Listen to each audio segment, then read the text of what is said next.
예, 안녕하세요. 저는 안양시 동안구 갑계의원 민병덕입니다. 저는 저희 민주당의 전국소상공인위원회 초대위원장인데요.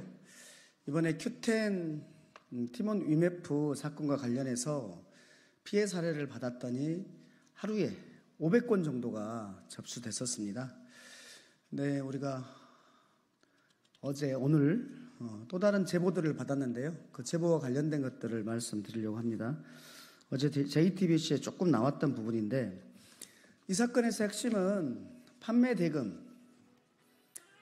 대금이 어딨냐 아닙니까? 분명히 직전까지 판매를 하고 그 구매자들로부터 돈을 받았는데, 그 돈을 정산해줘야 되는데 그 정산을 늦게 해주는, 정산 주기를 늦게 해주는 그 사이에 그 돈을 가지고 활용한 것들이 문제여서, 이 문제에 대한 이제 향후에 어떻게 막을 것인가에 대한 문제가 있겠지만, 여기서 핵심이 뭐냐면 지금 그 판매 대금이 어디 있냐, 그것을 찾아야지 우리 피해자들의 피해를 배상할 거 아닙니까? 그래서 구형배의 책임 재산을 찾는 것이 지금의 핵심이기 때문에 구형배의 지분 구조, 돈이 어디에 숨겨 있겠다라는 내용들에 대해서 지금 말씀드리는 겁니다. 지금 구형배 회장 중심으로 본 지분 구조, 이게 여기 있는 게 지형배 회장 중심으로 보이는 지분 구조입니다. 이 지분 구조를 보면은 구형배 회장이 이렇게 많은 곳에다가 국내에 이렇게 많은 걸 가지고 있습니다. 그 중에서 보면은 지오시스 PTE라는 게 있습니다. 지오시스 PTE는 구형배 회장이 10년 동안 뭘 팔고 10년 동안 국내에서 사업을 할 수 없기 때문에 싱가포르 회사를 차렸잖아요. 그 회사의 이름이 지오시스 PTE입니다. 지오시스 PTE. 그러면 지오시스 PTE가 가지고 있는, 전 세계에 가지고 있는 지분들이 나오는 겁니다. 결국은 다 구형배 회장의 것이죠. 그러니까 저희는 이 부분들을 찾아야 된다는 겁니다. 구형배 회장의 지분에 대해서, 개인적인 지분에 대해서 저희가 말씀을 먼저 드리는 거고, 그리고 구형배 회장이 가지고 있는 해외 회사인 지오시스 PTE를 말씀드리고, 그 지오시스 PTE가 세계 각국에 가지고 있는 그 지분을 말씀드리는 겁니다. 여기에 대해서 우리 검찰과 관계 당국에서는 빨리 조속히 이 재산들을 찾는 이런 절차들을 밟아달라라는 말씀을 드리는 거고요. 이것과 관련해서는 지금 당장 제보자를 말씀드릴 수는 없지만 정확한 제보를, 이름까지 정확하게 있는 제보를 직접 받았다는 말씀을 드립니다. 두 번째는 구형배의 조세피난처에 대한 얘기입니다. 구형배가 조세피난처에 대해서 돼 있는 게 있습니다.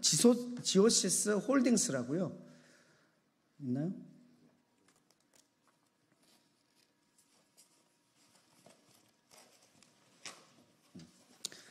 예, 지오시스 홀딩스입니다. 이 지오시스 홀딩스가 버진 아일랜드라는 조셉 피난처에 이렇게 사인되어 있는 모습이 보이죠? 그 사인되어 있는 모습이 이 구형배에 직접 사인하고 비교를 한 것입니다. 이것이 동일합니다. 그렇다면 이 버진 아일랜드에 있는 지오시스 홀딩스, 이거에 대해서도 우리는 즉각 수사하고 그래서 환수 조치를 들어가야 된다라는 말씀을 드립니다. 그 다음에요, 인터파크 커머스, 거기 자회사인데, 인터파크 커머스가 지난 7월 16일 날 거짓 공지로 판매자를 안심시켰다라는 부분이 있습니다. 여기에 보시면은 2024년 7월 16일 이렇게 나오고, 여기에는 이렇게 나오고 있습니다. 인터파크 커머스 플랫폼의 판매 대금은 독립적으로 안전하게 관리되고 있음을 인사드립니다. 있음을 안내드립니다. 이렇게 밝혔는데요. 우리가 보시죠. 인터파크 커머스의 또 7월 30일 공지를 보시면 7월 30일 6시 30분에 판매 대금이 지연된다는 공지를 올렸습니다. 판매 대금이 지연된다는 공지를 7월 30일 6시 30분 올렸습니다. 그런데 그 다음 장에 보면 인터파크 커머스는 7월 31일 날도 계속 주문을 받고 있다는 겁니다. 그때까지도 계속해서 판매를 하고 있다는 겁니다. 판매 대금이 안 나간다는 공지를 하면서도 그 구매에 대해서는 막지 않고 계속 받고 있다. 이건 도대체 어떤 황당한 일인가? 계속해서 피해가 늘고 있다는 얘기 아닙니까?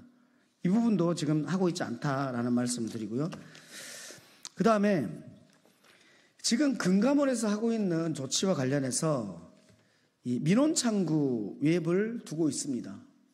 그런데 이 사건이 이렇게 중요하면 별도의 웹을 두어서 민원창구를 두어야 되는데 이걸 두지 않고 안이하게 대처하고 있다라는 말씀을 드리고, 소비자원에서는 지금 집단 분쟁, 여행에 대해서 집단 분쟁과 관련해서 집단 소송을 위한 원고 모집, 이것만 하고 있습니다.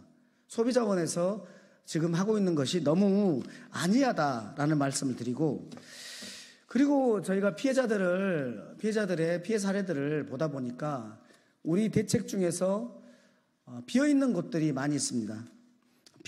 구매 피해자의 사각지대가 많은데요.